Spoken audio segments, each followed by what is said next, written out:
In this video, I'm going to show you how I set up my EOS R camera for macro photography.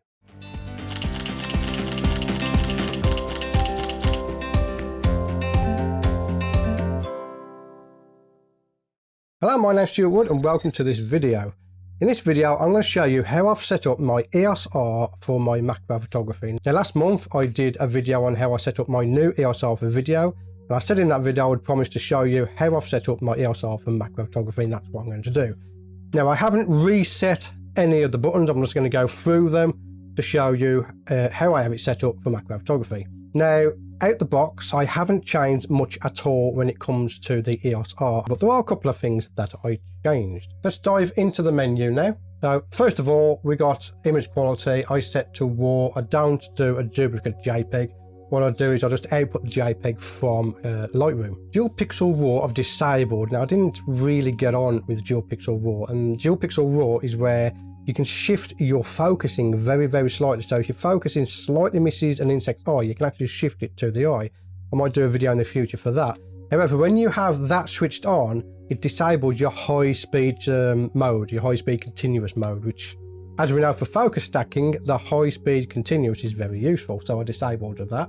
I have release shutter without card off. So me being clumsy, sometimes I forget to put a card in, so having that off will not allow me to use the camera at all. It won't even focus. Lens aberration correction, all of this is off. I prefer to do all of that in Lightroom myself. External speed light control, I don't even bother with that.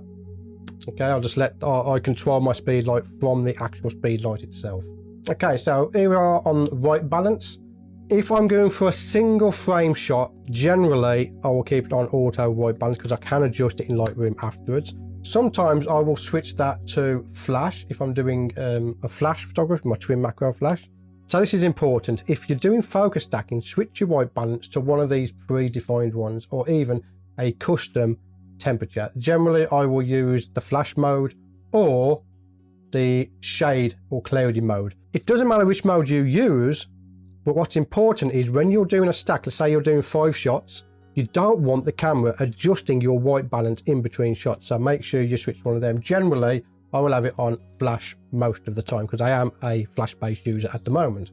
Color space, I've set to Adobe RGB with a picture style of Faithful. That is completely up to you what you use, okay? Because we're shooting in RAW, it really doesn't matter. Now, when it comes to autofocus, at the moment I'm in manual. Most of the time I'm in manual unless I'm doing video. So we are in manual. And our method is the 1 point. If I'm doing video, I will switch it back to tracking.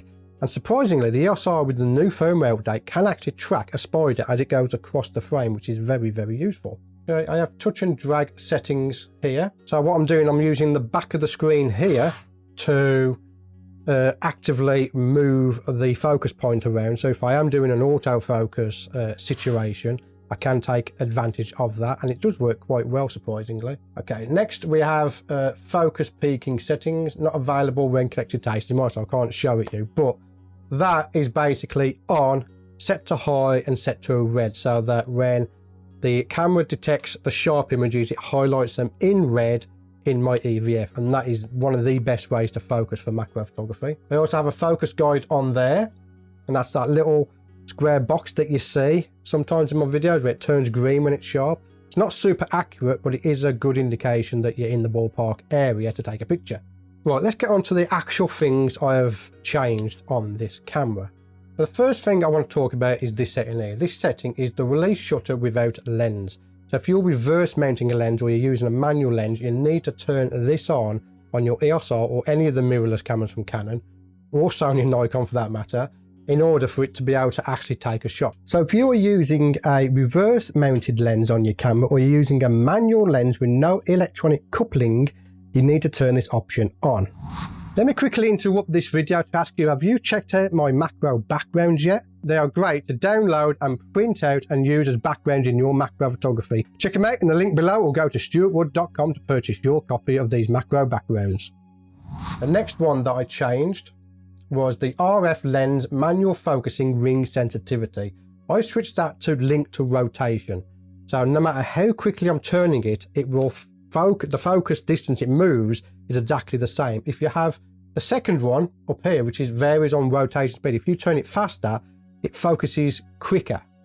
And for video and macro, I prefer to get used to how much to turn the lens when doing it. Now that only counts with my RF lenses, of course, and it doesn't matter with this lens, which is the MPE 65mm lens, because it doesn't have a focus ring. But I thought I would point that out to you.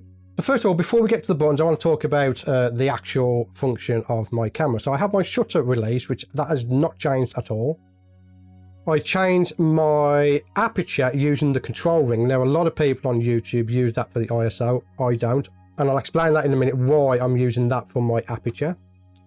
Then on the back here, I have ISO connected to this dial just here. Okay, so I'll move that dial for ISO. So that being said, let's get on to the actual buttons. And what I have here are two buttons that I have changed. The first button is the AF on button at the back. I have adjusted that to be my depth of field preview. Now I can tell you why I'm using the control ring to adjust my aperture. When I am looking through my EVF, I can press the AF on button, which is now my depth of field preview button. I can twist this control ring until everything is in focus that I want in focus, and then I can take the picture. Quite useful in situations where you don't want to focus stack and you want to get as much in focus but not too much, because sometimes I only want the eyes or the head in focus. You don't want the whole body. So with that, I can turn my control ring to increase my f-stop, put on my depth of field preview to see if that's correct, and if it is, take the picture.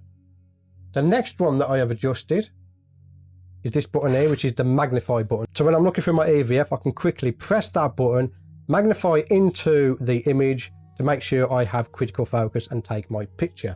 Those two buttons are probably the main ones that I have adjusted along with the control ring. So customize dials again, I have my shutter speed on the front dial here. I have ISO at the back dial, well, top dial I should say, and I have my aperture on the control ring.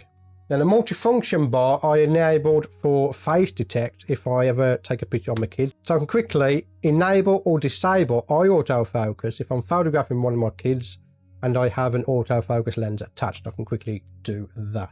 And that is basically it. That is literally all the settings that I've changed on my SR. Everything else is bog standard out of the box. Again, I think the most useful one for me personally is the zoom in button. Yeah, I can quickly just punch it in, see what's going on, and then I can just take the picture. It's very, very useful. So that's it for my settings for my Canon EOS R. Let me know what you thought of that. If you have any suggestions, let me know. But for now, I'm going to leave it there. My name is Stuart Wood. Again, I want to thank you for watching this video. If you haven't done already, then click like, comment and subscribe. It really does help out the channel to help it grow. But for now, I'll see you on the next video. In this video, I'm going to show you how I set up... It's all okay. Don't know what you're moaning about. Hello, my name's Stuart Wood and welcome to this video. If this is your first time here, then click the subscribe button to get new videos every single week. No, don't like it. Put that there as well. Hello, my name's Stuart Wood and welcome to the video. In this video, I'm going to show you how I've set up my EOS R for my macro photography. Now, as we know for focus stacking, everything else there is perfectly okay. Everything else, okay. I have release. Now, this is important. If you're doing focus stacking, switch your right balance. I can quickly disable or enable face. So I can quickly enable or disable eye autofocus if I am photographing the kids and I have an autumn. So I got one Canon EOS R here with my MPE 65mm on there. I have another Canon EOS R here. So if I have two Canon EOS Rs in my hand, what am I recording this video on?